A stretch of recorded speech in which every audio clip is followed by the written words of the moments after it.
नमस्कार दोस्तों, back to our channel friends. मैं आप सबका अपने चैनल स्टॉक्स फॉर लाइफ पे बहुत स्वागत करता हूँ। दोस्तों ये फिल family day film number 24 April रही बात भारतीय शेयर बाजार की, तो हमें बैंक निफ्टी में एज एक्सपेक्टेड अच्छी खासी उछाल देखने को मिली। बिकॉज आप सबको अच्छे से पता है कि आईसीआईसीआई बैंक ने बैंक निफ्टी का मूड माहौल बहुत ही हद तक प्रभावित किया और उनके प्रॉफिट की वजह से फिनेंशियल्स में गैस अच्छी खासी तेज़ी का माहौल हुआ, जहाँ पे गैस निफ्टी को छोड़ के आज बैंक निफ्टी ने ज़रूर आउट परफॉर्मेंस दिया। तो जी गैस मार्केट के लिए हमेशा से बैंक निफ्टी का भागना बहुत ही की ट्रिगर पॉजिटिव मोमेंटम आप कंसिडर कर सकते हैं। बट इसी बीच में एक इंटायर इंडस्ट्री के लिए गैस खुशखबरी आ सकती है, उसके मल्टीपल रीज़न है। जेफरीज की बात की जाए तो बहुत ही स्पेशल रिपोर्ट हमें देखने को मिल रही है और फॉरवर्ड गाइस आने वाले 2-3 साल में एक इंटायर इंडस्ट्री में और एक स्पेशल लार्ज कैप कंपनी में अच्छे खासे पैसे बन सकते हैं। तो यहाँ पे गैस उनका क्या पॉइंट ऑफ व्यू है, मेरा क्या पॉइंट ऑफ व्यू है, फटाफट अनबायस्ड होकर ज़रूर डिस्कस करूंगा। चैनल फर्स्ट टाइम होंगे सब्सक्राइब कर सकते हैं इस तरह क्वालिटी कंटेंट को सबसे पहले एक्सेस करने के लिए। Now without delaying any for time, let's begin. सबसे पहले हमें समझना बेहद बेहद बेहद इंपॉर्टेंट है कि मार्केट में साइकिल जो चेंजेस होते हैं ना, वो कैसे हमें देखने को मिलते हैं, कौन सा सेक्टर कब परफॉर्म करता है और कौन सा सेक्टर कब परफॉर्म नहीं करता है। अगर आप ये समझ गए ना, आपको समझ में आ जाएगा कि कौन सेक्टर का वेटेज बढ़ाना है और कौन सेक्टर का वेटेज हमें कम करने की आवश्यकता है। निफ्टी बैंक में गए जो मोमेंटम क्रिएट हुआ है, आप सबको अच्छे से पता है कि प्रॉफिट लाइफ टाइम हाई पे है। तो ऑफकोर्स उनके शेयर्स में अच्छी खासी परफॉर्मेंस है। बट 2020 में ऐसा नहीं हुआ था। क्यों? रीज़न साफ है, उस समय गैस एनपीए का इशू था। अभी के टाइम आईटी परफॉर्म नहीं कर पा रहे, रीज़न साफ है। एक तो गैस उनको एट्रिशन का प्रॉब्लम देखने को पड़ा और उसके बाद दोस्तों जो डील्स विंस हो रहे हैं ना, उसमें स्लो डाउन देखने को मिल चुका है। तो इसी बीच में गैस कॉमोडिटी के ऐसे बहुत सारे स्टॉक्स है जिसने लास्ट 1 साल में बिल्कुल पैसे नहीं बनाए। लाइफ टाइम हाई से 20%, 25%, 30%, 40% डिस्काउंटेड प्राइस में अवेलेबल है। लेकिन दोस्तों उनका जो खराब टाइम है अभी के टाइम सुहा होता हुआ दिखाई पड़ सकता है। बिकॉज इनपुट कॉस्ट की बात की जाए, इसमें हमें अच्छी खासी गिरावट देखने को मिल सकती है। रही बात गैस रॉ मटेरियल, तो आप सबको पता है कि रशिया यूक्रेन के बाद काफ़ी इंटरनेशनल मार्केट में हेवी हो गए थे, हेवी प्राइस पे ट्रेड कर रहे थे। अभी के टाइम में गैस उनमें हमें अच्छी खासी फॉल देखने को मिल रही है और जिससे दोस्तों मार्जिन्स इंप्रूव हो सकता है। आपने थंबनेल में क्या देखा कि सबको छोड़ तो इसको मत छोड़ना, ये का इस थंबनेल मैं हर एक स्टॉक के लिए नहीं लगाना उचित समझता हूँ। बिकॉज मार्केट में बहुत सारे स्टॉक डूब जाएंगे, बट जो कंपनी का इस चलती रहेगी पैसे उन्हीं के बनेंगे। तो जेफरीज की बात की जाए, उनको ऐसा लगता है electrical, plastic, ceramic, adhesive firm, तो फॉलिंग जो रॉ मटेरियल प्राइस है उससे आने वाले फॉरवर्ड लुकिंग जो ईयर होने वाले का इनका बहुत ही बड़ा बेनिफिशियरी हो सकता है। और इनकी रिपोर्ट के बाद ऐसे वेरियस कंपनी में हमें अच्छी खासी उछाल देखने को मिल चुकी है। सबसे पहले गाइस समझना बेहद इंपॉर्टेंट है कि मैं क्यों कोई कंपनी के बारे में इन डेप्थ एनालिसिस करता हूँ। हो सकता है कि बहुत लोगों को थोड़ा बोरिंग लगे, बट दोस्तों लॉन्ग टर्म इन्वेस्टमेंट थोड़ा बहुत बोरिंग होता है और उसके बाद जब तेजी आती है ना, आपको कॉन्फिडेंस फील होता है। कन्विक्शन सबसे इंपॉर्टेंट है। आप सबको अच्छे से पता है कि स्मॉल कैप में गैस हम लोग क्या देखते हैं। सिंपल सी बात है, कमेंट बॉक्स में ज़रूर बताइएगा अगर आप जो देखते हैं। मैं तो गैस पर्सनली इनके टॉप लाइन देखता हूँ। कंपनी अगर टॉप लाइन में ह्यूमंगस ग्रोथ करती है 30%, 35%, 40%, वो बहुत बड़ी बात मानी जाएगी। लेकिन दोस्तों मार्जिन्स कभी कभी जब फीके होते हैं ना, उस स्टॉक में गिरावट नहीं होती। बट जिस कंपनी के गैस स्मॉल कैप में टॉप लाइन खराब हो जाए उसमें गिरावट हमें देखने को मिलती है। बट लार्ज कैप के फ्रंट में गैस हमेशा ऐसा नहीं होता है। लार्ज कैप हमेशा टॉप लाइन आपको 20% सीआर से ग्रोथ नहीं करेगी। इसीलिए गैस मार्जिन्स हम लोग सबसे पहले देखते हैं। तो एक कंपनी की बात की जाए जिनके मार्जिन्स दोस्तों हमें पिछले कुछ समय से 20-22% से 17% के आसपास देखने को मिल रहा है। लेकिन फॉरवर्ड आने वाले 2 साल में कैसे यही मार्जिन्स इंप्रूव होकर हमें 22% के आसपास देखने को मिल सकता है। कंपनी का नाम अगर आप देखें तो बहुत सारे एडहेसिव में है, जिसमें गैस रॉ मटेरियल का प्राइस गिरने से उनको बड़ा बेनिफिट होगा। उसमें गैस पिडिलाइट इंडस्ट्रीज जो किसी भी इंट्रो की मोहताज नहीं है, इनको बहुत बड़ा बेनिफिट मिल सकता है। को अच्छे से पता है गैस कि बीच में जब रशिया यूक्रेन का मैटर स्टार्ट हुआ था और लास्ट ईयर जून की बात की जाए, उस समय दोस्तों ये स्टॉक 2000 के आसपास आया था और उसके बाद दोस्तों ये स्टॉक गिरा ही नहीं। और अभी के टाइम आप सबको अच्छे से पता है कि सेंटीमेंट बहुत ही हद तक लिफ्ट हो चुका है। बट मेरा ऐसा मानना है कि अभी के टाइम भले ये परफॉर्म ना करे, बट फॉरवर्ड 1 साल में गैस इस कंपनी में यहाँ से भी 30% पैसे बनने की क्षमता ज़रूर है। इसके पीछे का जो लॉजिक है मैं आपसे शेयर करूँगा। बट आज के दिन की बात की जाए 24-21 के आसपास ये ट्रेड कर रही है। मैंने आपको हमेशा सिखाया कि जो कंपनी के ईपीएस ना बढ़े, मार्जिन डाउन हो जाए, बट कंपनी मोनोपोली हो, फंडामेंटली स्ट्रांग हो, या तो गैस उनका शेयर प्राइस क्रैश होगा या फिर लंबे टाइम तक कॉन्सोलिडेट करेगा फिर ब्रेकआउट होगा। ऐसे गैस वेरियस ढेरों एग्जाम्पल हमें देखने को मिल रहे हैं। आईटीसी की बात की जाए क्या हुआ, उसमें गैस सेंटीमेंट खराब था तो स्टॉक गिरा था और उसके बाद रॉकेट बना हुआ है।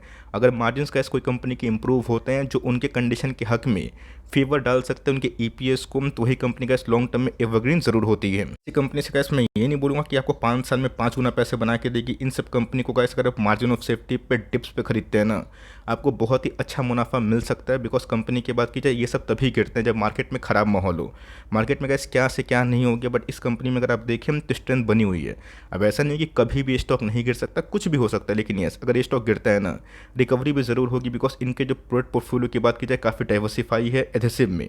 और ऑफकोर्स गैस इनको चैलेंज देने वाली उतनी स्ट्रॉन्ग नोट पे कोई भी एडहेसिव कंपनी मुझे तो भारतीय शेयर बाजार में दिखाई नहीं पड़ती। यहाँ पे और भी अच्छी अपडेट हमें देखने को मिल रही है। मैंने क्या बताया कि एक समय गैस इनका प्राइस ट्रेंडिंग 120 के आसपास, हम गिर के 98 के आसपास हो चुका है।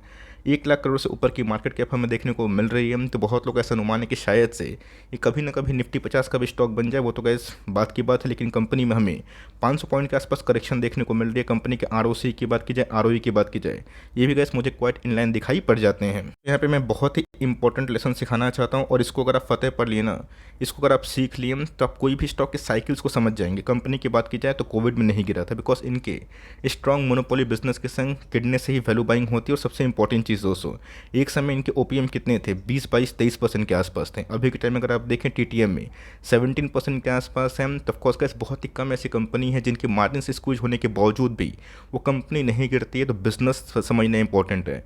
अगर जेफरीज की मानी जाए या फिर इंटरनेशनल मार्केट में गैस क्रूड के सॉफ्टनिंग प्राइस से अगर इनके मार्जिन आने वाले कल में गैस 22-21 के आसपास से पहुंचे ना, यहाँ से भी गैस 20% के आसपास ग्रोथ होगा, जिनकी प्रॉफिटेबिलिटी को काफ़ी हद तक बूस्ट कर सकता है। और शेयर प्राइस में गैस कम से कम 20 से 22% के आसपास जो उछाल है फॉरवर्ड 1 साल में, वो में दिखाई पड़ सकता है। ऑल दो गैस कंपनी के प्रॉफिट पिछले कुछ समय से बहुत इंप्रेसिव नहीं, एक रेंज बाउंड दायरे में। लेकिन यस अगर मार्जिन्स में गैस इंप्रूवमेंट होते हैं तो मेरे हिसाब से गैस इस कंपनी में भी हमें अच्छी खासी इंप्रूवमेंट के संग इनके शेयर प्राइस में जो मोमेंटम है वो क्रिएट होता हुआ दिखाई दे सकता है। शेयर होल्डिंग पैटर्न में कुछ चेंजेस हमें देखने को मिल रहा है, मैं डिस्कस करूंगा। लेकिन यस एक समय गैस क्रूड के प्राइस की बात की जाए 120-30 के आसपास थे, और कोविड से पहले की बात की जाए 65 के आसपास थे। यस वर्ल्ड में गैस मंदी की संकेत हमें देखने को मिल रही। आईएमएफ ने गैस, आई होप आपने डेटा देखा होगा, जहाँ पे वेरियस कंपनी को लेके, माफ़ करिएगा, वेरियस कंट्रीज़ को लेके अपनी प्रेडिक्शन जाहिर करी है, जहाँ पे इंडिया को बिलो 6% के आसपास वेट मतलब ग्रोथ का अनुमान तो वो दे रहे हैं। बट अगर दोस्तों इंडिया चाइना को हटा देना तो वर्ल्ड मंदी में चला ही जाएगा। बिकॉज यही दोस्तों पूरे वर्ल्ड के ग्रोथ इंजन है, जिसको हम लोग चाइना और इंडिया का नाम जानते हैं।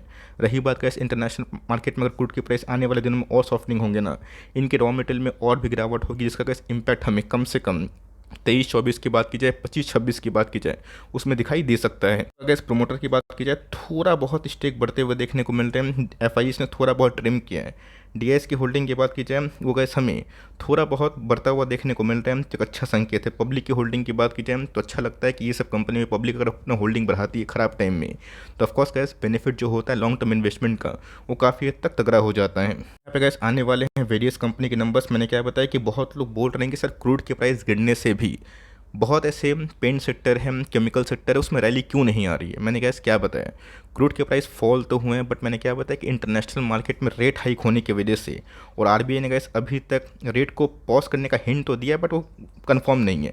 6.5% के आसपास रेपो रेट अभी के टाइम ये रिजिड होता हुआ देखने को मिल रहा है। मतलब क्या है, इसका इम्पैक्ट दोस्तों हाउसिंग फाइनेंस के बिजनेस पे पड़ रहा है।